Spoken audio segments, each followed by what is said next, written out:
Okay, everyone, you may actually have forgotten about it, given that we've been playing Rangers and Real Madrid over the last week, but we did actually sign a player last week. His name is Oliver Abildgaard. He's a Danish central/defensive midfielder signed from Rubin Kazan on deadline day. And today, to chat about him, we've got David Sansun on the channel. He's a big Russian football fan. He works for 360 Scouting and Scouted Football, and Rubin Kazan are his team. So you're kind of the perfect guy to chat to, David. How does a guy like yourself, who's English, end up supporting Rubin Kazan?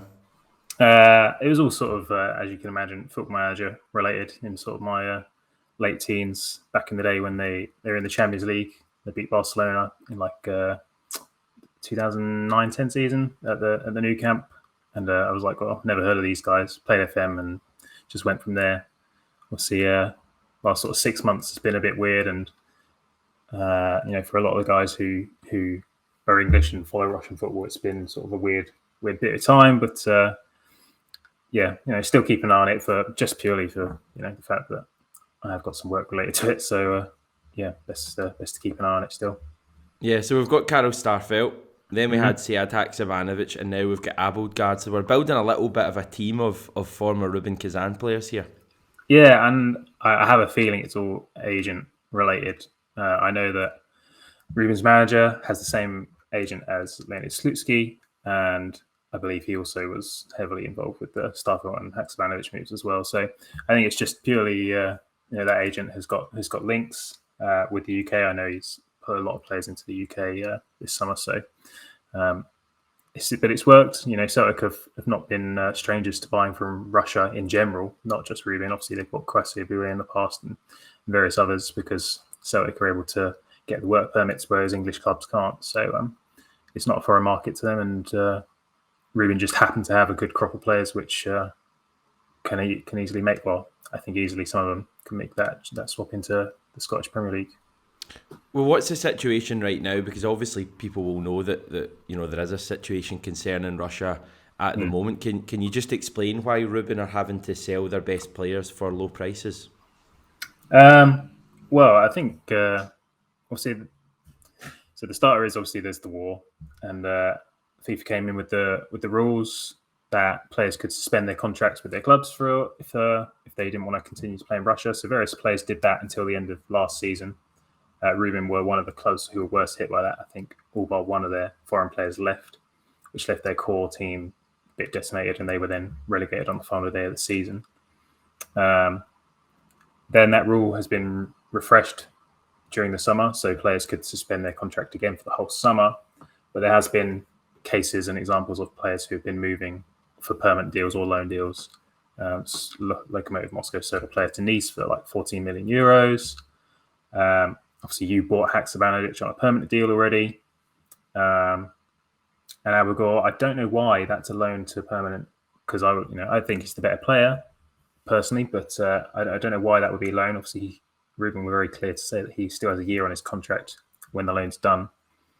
But yeah, with the sanctions on Russia, clubs are struggling financially, and clubs were losing their players on freeze or having their best players disappear off to other clubs. And with Rubin's relegation as well, they just needed to get some funds in.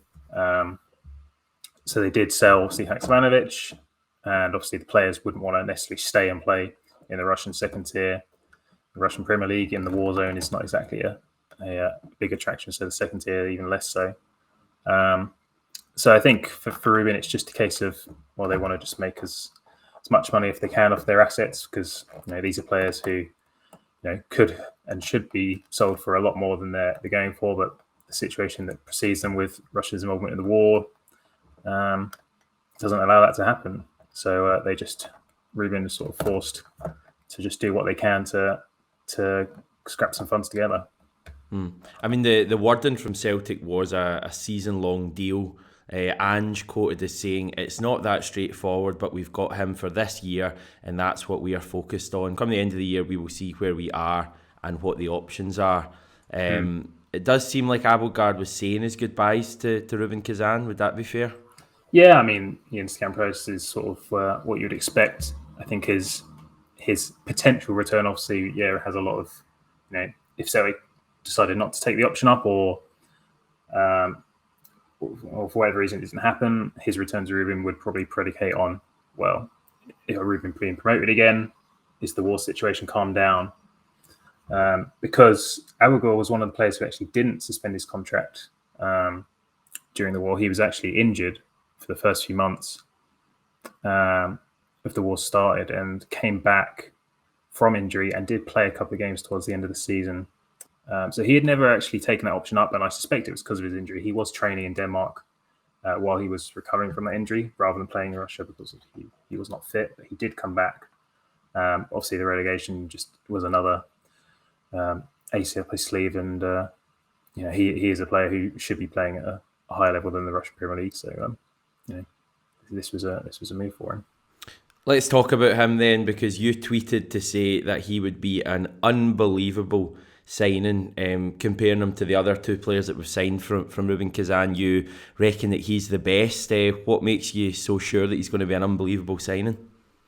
Well, I mean, obviously I've got two and a half years of watching him play for Rubin, and he was just so important, particularly in the 2020-21 season. So he joined in loan initially for 6 months, and during that period, the team started to play quite well, having had a struggle to the end of that season, which was the 1920 season. 2021, Rubin had a very good season, qualified for Europe for the first time in many years, 5 or 6 years. And Abildgaard made team of the season. He was like number one in the league for blocks, interceptions. Obviously, at that point, you then signed Starfelt, and I remember getting obviously a lot of messages from Celtic pages and groups about Starfelt, and there was one page who had asked me about him, and I said, well, Starfelt will take some time to adapt, but he's made to look good by the defensive midfielder, who I didn't name at the time, but that was Abildgaard, because he just sits there and stops that ball from getting to those defenders, with those blocks and interceptions. I liked his interview where he said, I watched his interview when he signed, saying he's big, he's strong, he wins all his duels. He declined to say that he's also fairly adequate on the ball. He's he has a good dribble complete, not necessarily a lot of dribbles, but he's very good at completing his dribbles. He's not going to be like an expansive player, but he can make passes. He'll keep the ball going, recycle possession from side to side, and he's just a unit to have in that defensive midfield slot. I mean, that's the obvious thing to reference, the fact that he's 6'4". He's a big guy, a big presence that we probably needed. I think Angie even mentioned that. That was the first thing he said, was that obviously he's a big presence. So he's going to sit and we play obviously, a three in midfield, two in front and one behind. He's obviously going to be in the deeper role. As you say, breaks up play, but can play himself. Yeah, he can play himself. So for Rubin played 4-2-3-1. I guess sounds similar to Celtic. So you'd have him playing like the 4 or the 6 role, whatever you want to call it, the deepest midfielder of the lot. Ball would come out from the goalie to him. Usually it would bypass the defenders. He would come deep and pick it up. And he would then get that ball out to predominantly to Rubin's left wing, which had Kvaratskhelia, who's now at Napoli, top scorer in the Serie A this season. So that was their focus at the point. But he was the one who would start attacks, get the ball rolling. He might be big and he will win stuff in the air, and he's very strong in his challenge, but he is good on the ball. He's agile, so he can beat press at times. He can get that ball out and he can start attacks from the back. Then alongside him they had a box-to-box role, and then in the 10 slot for Rubin was usually Haksabanovic in that last season that has just finished 21-22, where Rubin weren't playing as well for the first half of the season, and then second half it went downhill very quickly when the war started. So that was his role in the team, but he was whenever he wasn't in the team, which wasn't a lot, he didn't miss many games in his time. He was usually fit, aside from that spell in his last season. He was a very noticeable absence. He was very important to the team and their good performances they had. So when he was missing, what were the issues that Rubin Kazan faced when he wasn't in the team? Just primarily that the player who would then come in for us was just clearly not as good. Right. You know, they weren't winning those challenges, weren't distributing the ball as well. I think what I sort of was the dribbling aspect probably. Where if someone is going to come out of the come out defence with the ball and might face some pressure from someone, he could hold that man off, maybe get past them and get the ball off to someone. Rubin's other defensive midfielders, which were mainly Russians, were just were visibly not as good, or certainly not experienced enough. Not that he was old at the time; he's only 26 now. I felt he was very unfortunate to not go to the Euros for Denmark. Obviously, he's got a lot of competition in that position of his, with Delaney and Højbjerg and various other centre midfielders, and he was playing in Russia, so he's not as well known. Obviously, he has received caps now, which he hadn't before he joined Rubin. So that good form that got him into the team this season and stuff was obviously done him well. But he's just. I think Celtic fans will very quickly realise as soon as you see him play, like that he is the biz. He will do the stuff for you. I'm excited because he has really gone under the radar. I don't know if it is just the fact that we signed him and then we had Rangers 2 days later and then Real Madrid last night. Nobody's really kind of even talking about him at all. But I think he could be a real good signing. Do you think for Europe he could be a really good signing? Because as Celtic fans, the one thing we've been looking at is, yes, Callum McGregor. Callum McGregor's a great player, does the role brilliantly, but ideally when we come up against better teams, maybe having the option to move McGregor one up into the 2 and having Abildgaard behind him doing that kind of deeper role could be exactly what we need. So when you're coming up against the better sides in Europe, I guess his skill set could be quite well suited. Yeah, and I think what I'll do for that is say that in Rubin's good season that they had when they qualified for Europe, they had a particularly good record against the teams who finished above them, the top 4. Right. They beat Zenit, who only lost 3 games in the season. They beat them home and away, and it was in those games they were playing this very sort of not very expansive football, but sit back, hold the lines, just keep them out. And Abildgaard was key in a lot of those performances. As I say, his blocks and interception numbers were incredibly high, among the best in the league. So I think that will translate well. Obviously, he's got experience of playing in 2 different European leagues, so he's used to different styles of football as well. He adapted very well to Russia. He's learned the language a bit. He's a player who has seemingly a very good mentality.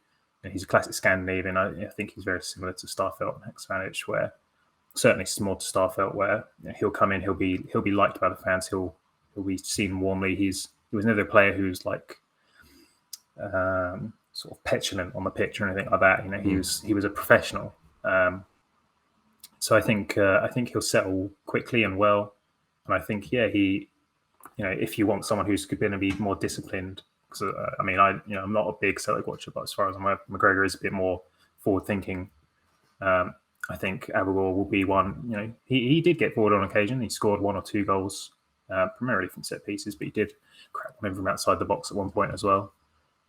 He will be one who can be more disciplined and will be sitting and keeping Celtic out of trouble, hopefully. Any weaknesses in his game?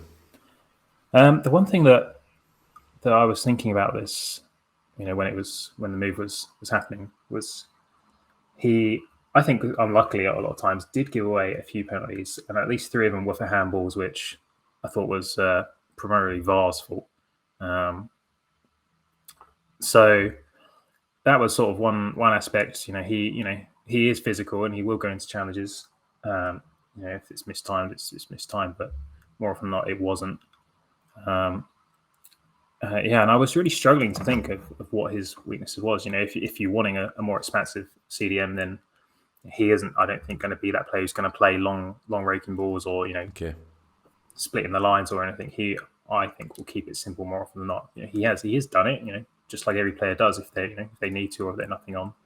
But it depends what you're after as to whether it was considered a weakness or a strength potentially even as well. I consider him just to be a very good player. Obviously, he went under the radar a long time because he was in Russia. But, I remember seeing, whenever I did see a a page doing some scouting reports on him or anything, I was like, okay, they know what they're talking about because this guy is good. So yeah. Very excited, mate. Very excited. What level do you think he can go to? I mean, is this a guy? I mean, he's 26, so he's not like young. Really, he should be going into his best years. Is this the kind of player that could come in, give us a couple of years, hopefully, and then like move on to the a top league, Bundesliga, Premier League, something like that? Well, yeah, he almost went to the Bundesliga last summer. I think it was either Hanover or Hertha Berlin were like, were in for him, and he actually decided to stay with Rubin because they were going into Europe. It was only Conference League, admittedly. They happened to fall at the first hurdle because of a combination of injuries and lack of squad depth, and also missing a 121st minute penalty, which didn't help by Haksabanovic, I will add. No.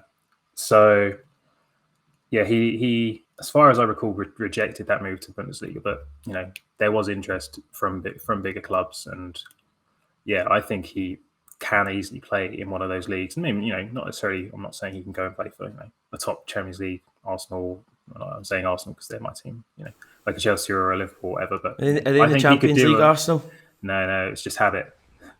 It's not a very good habit because that's 5 or 6 years now. But I think he could easily settle into a top 5 league and play comfortably in multiple teams that are in there. I don't see why he couldn't. I think he is at that level, and he's only just 26, so he's young enough. I think still that you'll get a good season out of him. And who's the next player at Rubin we're going to sign then? Just before you go. Well, they've been picked clean. A lot of their best players are gone now. Obviously, half of them to Celtic.